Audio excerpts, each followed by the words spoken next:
À présent, je vais donner la parole à Fabien Morph, dans un premier temps fondateur et directeur de l'Œil du public, et lui succédera ensuite Solène Jiménez, qui est directrice du développement international Nametrix. À vous, Fabien, je vous en prie. Merci beaucoup. Bonjour à tous. Merci aux organisatrices pour leur initiative et leur invitation. Alors, voilà, donc là, ça se suit parfaitement. Je vais mettre le chronomètre pour pas dépasser le temps. Et je me présente, donc Fabien Morph, je dirige en effet l'Œil du public. L'idée, c'est, je pense que le nom parle assez clairement, de mettre le public davantage au centre du projet de l'institution culturelle. Et alors, pour parler justement de cette place que les publics peuvent et devraient de plus en plus avoir dans la réflexion stratégique des lieux culturels, une première proposition est de voir quels sont les enjeux, en fait, de mieux connaître ces publics.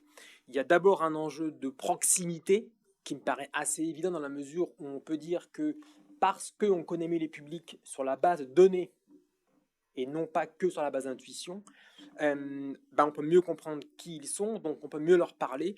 On peut aussi voir dans quelle mesure on peut adapter ou pas l'offre à leurs attentes. Deuxième point qui, m'intéresse particulièrement, c'est de pouvoir objectiver les connaissances. C'est-à-dire que non, on ne connaît pas ces publics forcément si on n'a pas mis d'instruments en place pour les connaître. Si on est directeur ou directrice d'un théâtre et qu'on est dans le foyer du théâtre tous les soirs, on parle avec beaucoup de public. Mais on parle avec qui?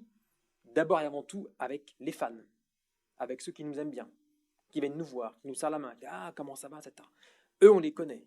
Mais ceux qui viennent là pour boire un coup, pour accompagner quelqu'un, et puis ceux qui viennent pas, on les connaît pas. Donc objectiver les connaissances est un enjeu capital pour pouvoir dire voilà, ce qu'on sait, on le sait de sources sûres et c'est du solide. Enjeu stratégique, on va y revenir parce que c'est même le sujet de cette présentation-là. Objet de fréquentation, pourquoi? Parce que je pense que 99,9% des institutions culturelles ont aussi comme souci de dire voilà, nous on veut accueillir plus de monde ou bien maintenir le nombre de visiteurs et visiteuses. Et puis aussi un enjeu politique et financier, c'est-à-dire que on peut imaginer, c'est pas un exemple totalement farfelu, qu'une institution de tutelle, que ce soit une ville, un canton ou autre, viennent voir l'institution et puis disent ouais c'est super ce que vous faites, mais vous devrez être un petit peu moins élitiste quand même. Est-ce que vous pourriez pas? Et là on a des chiffres après pour dire non non stop. Maintenant on parle sur des bases solides. Voilà comment on est perçu. Voilà ce qu'un échantillon représentatif dit de nous. Donc, on arrête de parler d'intuition, de feeling, de moi je pense que vous êtes plus comme ci ou comme ça. On a des chiffres durs pour pouvoir défendre sa vision. Et là, forcément, on passe dans quelque chose de beaucoup plus efficace. Et puis un enjeu financier, parce qu'évidemment, c'est lié à la fréquentation. Mais voilà, là, je voulais justement aujourd'hui me focuser un petit peu sur l'aspect stratégique. L'idée étant que le débat a été ouvert ce matin et c'est probablement plus intéressant s'il y a un débat, donc j'aimerais rebondir là-dessus. Euh, la nécessité d'une mission, d'une vision et d'un objectif ne dépend pas de la taille de l'institution. La possibilité de mettre en place une mission et une vision ne dépend pas de la taille de l'institution. On a travaillé, par exemple, avec le Oratorium Chor Zürich, donc un chœur, c'est H-O-E-O-E-U-R, un chœur amateur de Zurich, une quarantaine de choristes. L'institution ne vit que par les cotisations des choristes et par les recettes de 1 ou 2 concerts par an. Donc on peut difficilement faire plus petit comme structure. Les 2 personnes responsables de l'institution nous ont dit nous, on veut une stratégie. Voilà, c'était 4 mots. Bon, c'est plus que 4 mots, en allemand ça fait 4 mots. On veut une stratégie, il n'y avait pas plus de briefing que ça. Et on a pu construire une stratégie pour cette institution-là. Et l'idée était de dire, voilà, on veut un cap, on veut savoir où est-ce qu'on veut aller, on veut savoir ce qu'on veut faire. Parce que si on ne sait pas ce qu'on veut faire, si on n'a pas de cap, on disperse un petit peu les mesures.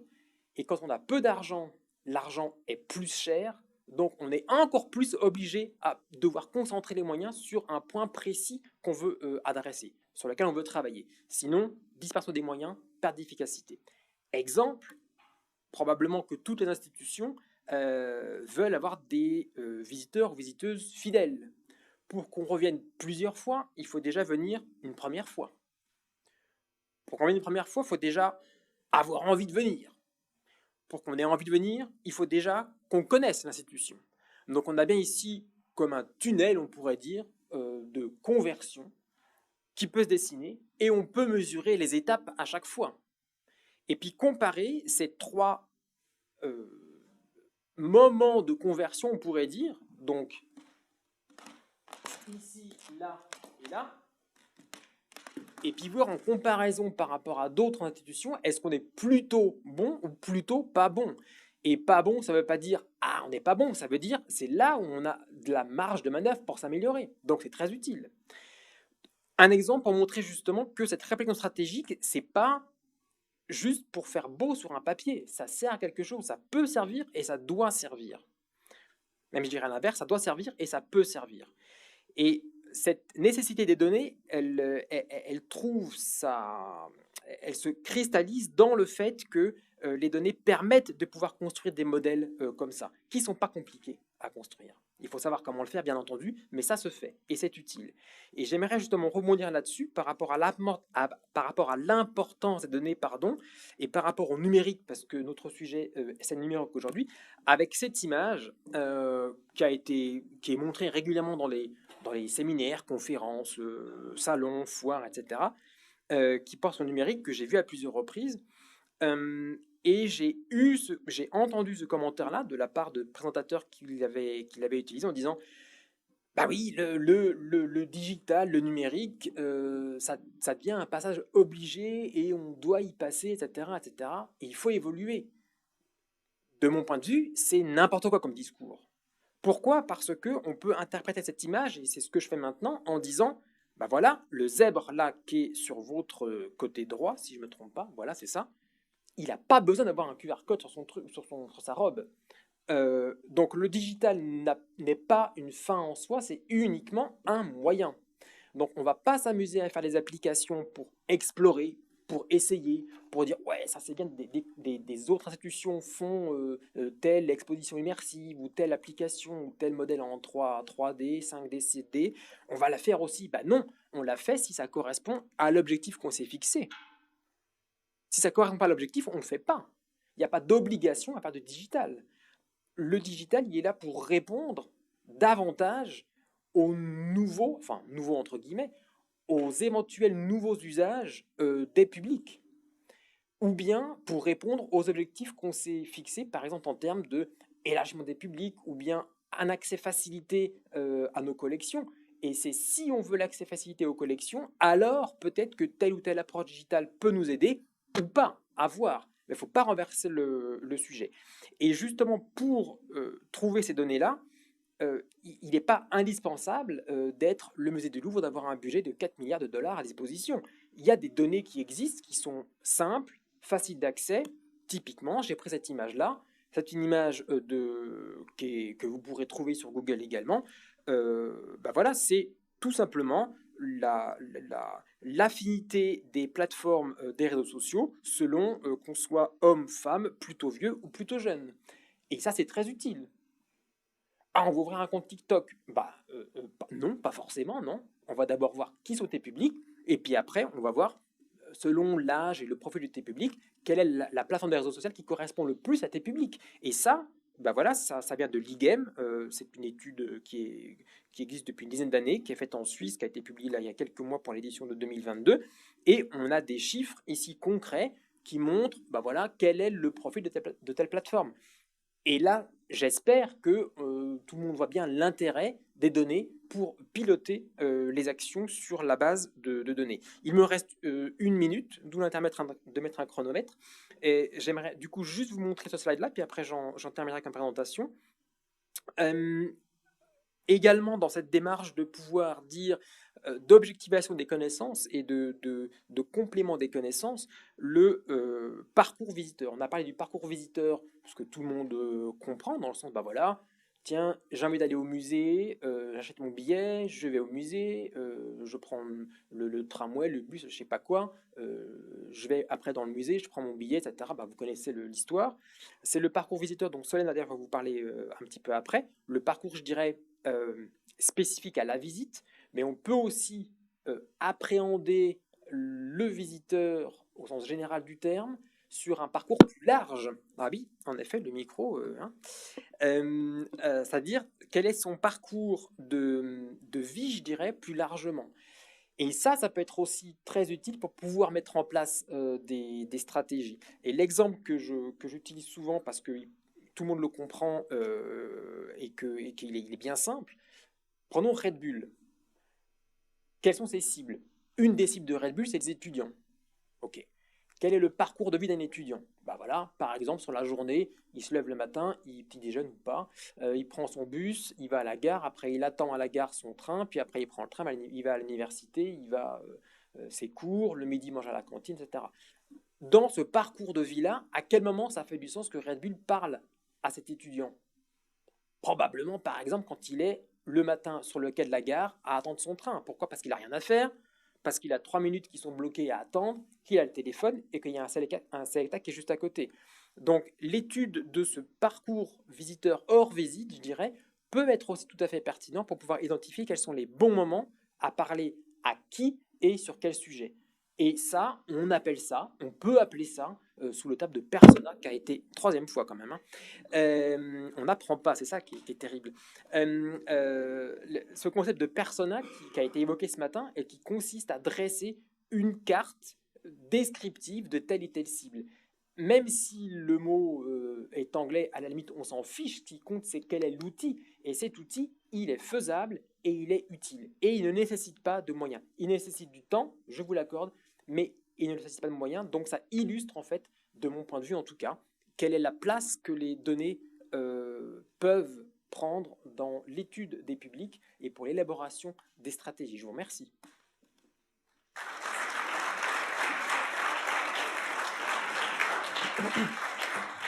Solène Jiménez, je vous donne la parole. Vous pouvez enchaîner. Vous êtes, je le rappelle, directrice du développement international d'Arena Matrix.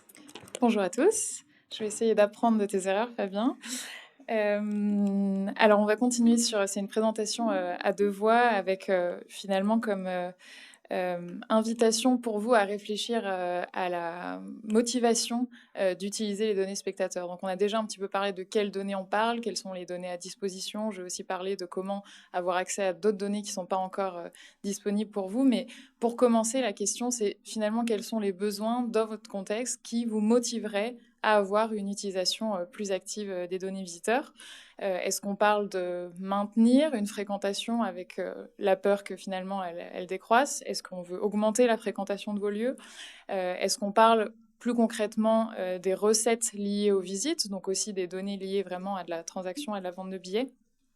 Est-ce qu'on parle d'évaluer des actions digitales que vous avez mis en place récemment parce qu'il y a cette tentation du changement qu'on veut s'y mettre, mais que régulièrement, on se pose quand même la question, est-ce qu'on va dans la bonne direction? Est-ce que ça a l'impact qu'on avait prévu? Les données visiteurs, on en a de plus en plus, et c'est aussi pour ça qu'Arena Matrix a commencé à exister il y a quelques années. Je vais en parler un peu plus dans quelques instants. La question, c'est est-ce que cette donnée éparpillée a vraiment du sens ou est-ce que le premier pas n'est pas de centraliser toutes ces informations pour aussi avoir une meilleure vue d'ensemble? On parle aussi beaucoup de données, de data, avec la peur finalement de les perdre ou de finalement se voir ses propres données personnelles rachetées, utilisées sans qu'on le veuille. Pour vous, en tant qu'institution culturelle, c'est aussi reprendre le contrôle sur ces données visiteurs et être assez clair et transparent envers votre public sur comment vous les utilisez. Et puis, on en a parlé déjà dans les interventions ce matin, de la taille de l'institution. Encore une fois, là, on insiste avec Fabien sur le fait que l'utilisation des données visiteurs, ça commence pas avec une grande taille de musée. Et au contraire, une utilisation adaptée à votre taille va aussi permettre d'aider des équipes qui sont souvent très réduites, qui ont beaucoup à faire, beaucoup d'idées, mais pas toujours les bons outils pour utiliser les données de la façon la plus efficace. Je voulais faire le lien aussi sur la connaissance et le développement des publics. La connaissance des publics, c'est qui vient, mais aussi qui vient, combien de fois, avec aussi quel attachement à votre lieu. Et souvent, quand on parle de développement des publics, on se dit qu'il faut toujours ramener de nouveaux visiteurs.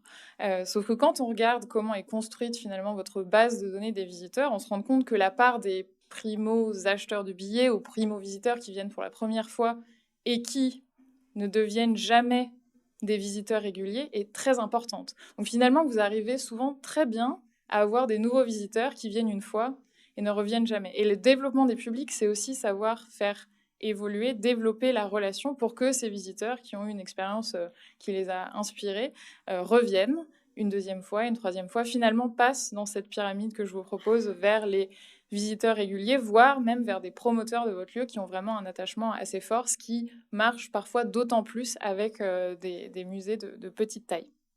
Je vais revenir un peu plus tard, un peu sur les deux bouts de la pyramide, à la fois les communautés digitales qui sont pas forcément, qui sont un peu volatiles, où on ne sait pas forcément comment bien communiquer, voire les faire venir dans votre salle, et puis les promoteurs, finalement, une fois qu'on a identifié ce petit groupe de visiteurs très attachés à votre lieu, qu'est-ce qu'on leur propose comme service ou comme expérience supplémentaire.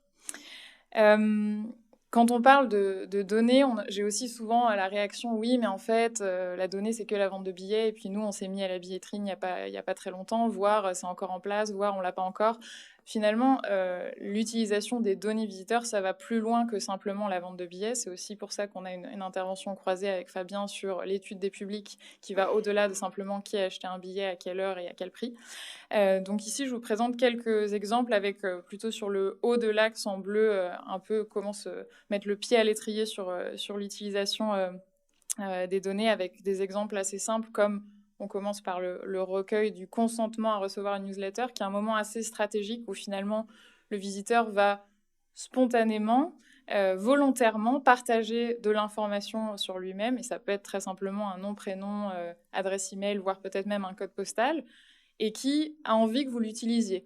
Sauf qu'on se rend compte qu'il y a pas mal de lieux qui ne font pas grand-chose de cette opt-in, en tout cas pas sur le moment même, qui vont peut-être tous les mois, 2-3 mois, à chaque ouverture d'exposition, utiliser cette base de données d'opt-in, sauf qu'au moment où quelqu'un s'inscrit sur votre site à la newsletter, le mieux, c'est quand même à ce moment-là de lui souhaiter la bienvenue. C'est un peu comme dire bonjour quand quelqu'un rentre chez vous et de lui dire voilà qui on est, voilà ce qu'on fait, voilà l'exposition qu'on a en ce moment. Donc ça, c'est vraiment l'entrée et ça vous montre aussi que l'utilisation de la donnée visiteur, elle commence même avant qu'on parle de billetterie, d'achat de billets, mais simplement comment vous accueillez chaque personne qui décide de partager son adresse email pour recevoir une newsletter de votre part de temps en temps.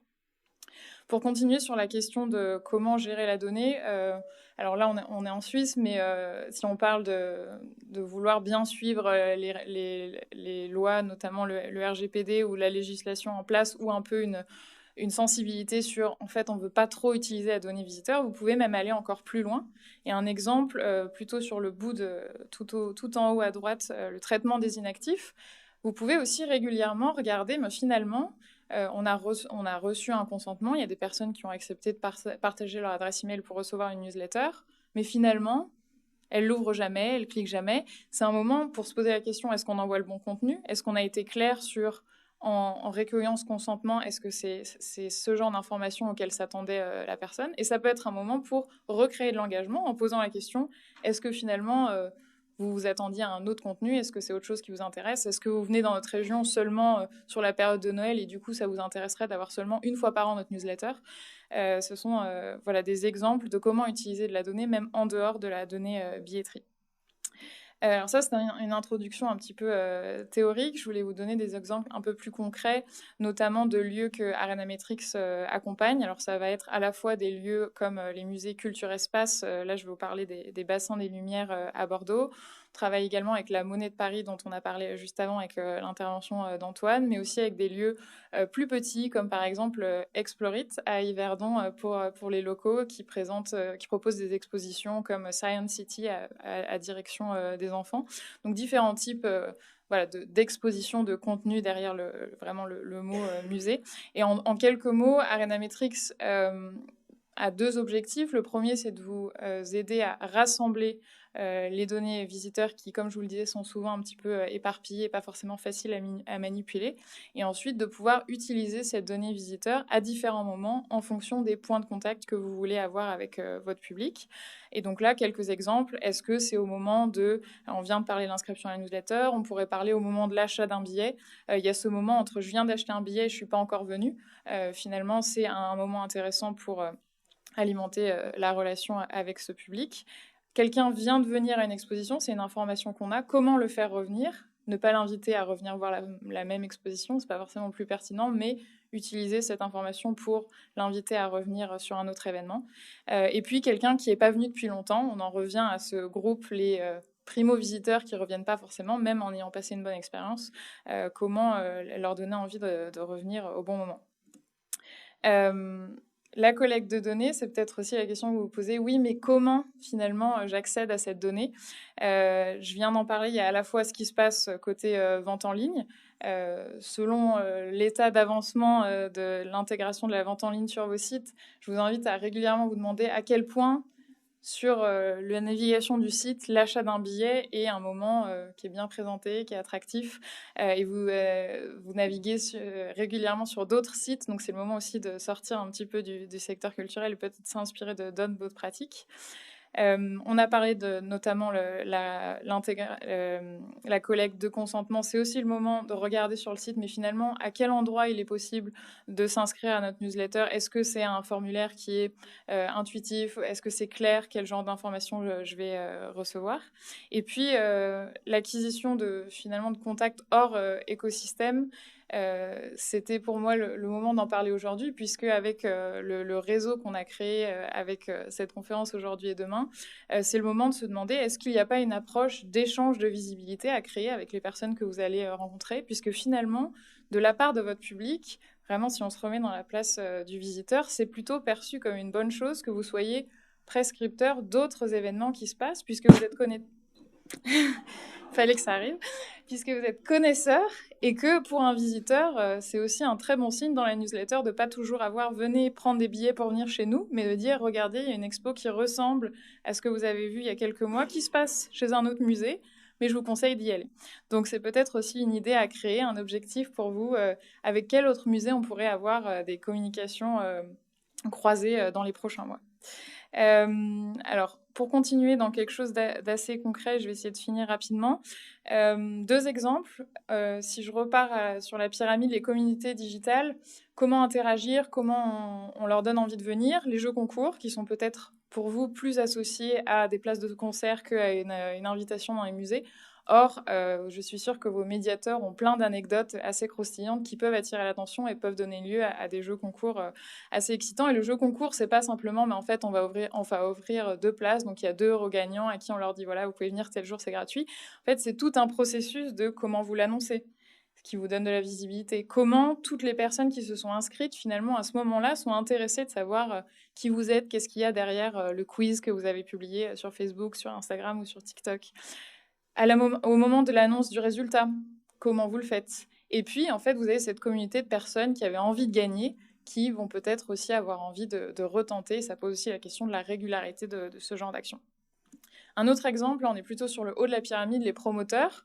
Comme je vous le disais, il y a des personnes qui viennent régulièrement, qui sont très attachées à votre lieu, qui sont en fait aussi prêtes à vous aider avec, par exemple, en fait, je lis avec grand plaisir votre newsletter et je pourrais la recommander à mes amis. Je peux le faire de façon spontanée, mais si, comme le MUSEM, qui est un musée à Marseille avec lequel on travaille également, vous avez un petit encart dans la newsletter qui dit vraiment vous aimez notre newsletter, recommandez-la à vos amis, avec en 2-3 clics la possibilité justement d'inviter des amis proches qui vont aussi au musée à suivre cette newsletter. Vous avez une autre stratégie d'embasement, de faire rentrer des contacts. Et cette fois-là, c'est pas seulement vous qui en parlez, c'est via les proches et via du coup vos promoteurs. Et comme vous le voyez ici, avec le MUSEM qui travaille vraiment sur la qualité de la base de données et comment, en rassemblant toutes les données visiteurs disponibles, on peut aussi faciliter le travail de petites équipes en travaillant sur l'automatisation. Si on a la bonne donnée, on peut aussi la placer au bon endroit, ici avec un exemple de marketing automation sur une template. Pour terminer, quelques points, et puis j'espère qu'on aura l'occasion de continuer la discussion aujourd'hui et demain ensemble. Plus d'engagement va aussi permettre de vendre plus de billets. Donc, on parlait finalement, l'utilisation de la donnée, c'est pas simplement lié à l'achat de billets, mais l'engagement que vous allez réussir à créer aura in fine un impact sur votre fréquentation. Très important, plus de clarté va finalement entraîner plus d'intérêt. On remarque qu'on est un peu en train de sortir d'une tendance dans la communication à être très mystérieux en se disant que ça va donner envie de venir. Non, en fait, le public a envie de savoir ce qui va se passer dans votre lieu, donc soyez aussi clair que possible sur ce qu'il y a à vivre chez vous. Que se passe-t-il sur place ? Est-ce que finalement, au lieu de faire la queue pour prendre mon billet à l'entrée, je ne peux pas, avec un QR code, le faire plus simplement ? Est-ce qu'en sortant de l'expo, je ne peux pas remplir une enquête de satisfaction parce que j'ai passé un bon moment ? Est-ce que je ne peux pas, en sortant avec un QR code, encore un exemple très simple, m'inscrire à une newsletter pour revenir une fois de temps en temps ? Et puis vraiment, je terminerai sur le takeaway. Plus de partenariats garantira plus de visiteurs. Donc, je vous incite vraiment à réfléchir ensemble à comment finalement croiser vos stratégies en impliquant vos données visiteurs sans avoir peur de perdre le contrôle sur vos données. Merci à vous.